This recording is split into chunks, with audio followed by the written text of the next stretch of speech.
Sipas të dhënave nga enti shtetëror i statistikave, në periudhën janar-shkurt 2026, numri i përgjithshëm i turistëve është rritur me 6.0%. Turistët vendas u rritën me 5.1% dhe turistët e huaj u rritën me 6.5%, krahasuar me të njëjtën periudhë të vitit të kaluar. Sipas të dhënave, në shkurt të vitit 2026, 48.654 turistë realizuan 94.652 qëndrime me net në Republikën e Maqedonisë së Veriut. Nga numri i përgjithshëm i turistëve, 32.6% ishin vendas dhe 67.4% ishin turistë të huaj, ndërsa numri i qëndrimeve me net ishte 94.652, nga të cilët 38.1% ishin turistë vendas dhe 61.9% ishin turistë të huaj. Ndërkaq, thuhet se në periudhën janar-shkurt 2026, krahasuar me të njëjtën periudhë të vitit të kaluar, numri i përgjithshëm i qëndrimeve me net është ulur me 1.6%. Kështu që tek turistët vendas ka pasur një rënje prej 0.2% dhe tek turistët e huaj ka pasur një rënje prej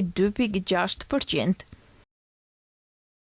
Vendet nga të cilat kanë ardhur më shumë turistë huaj në shkurt të 2026, 5.011 nga Turqia, 3.523 nga Greqia, 3.278 nga Serbia, 2.181 nga Gjermania.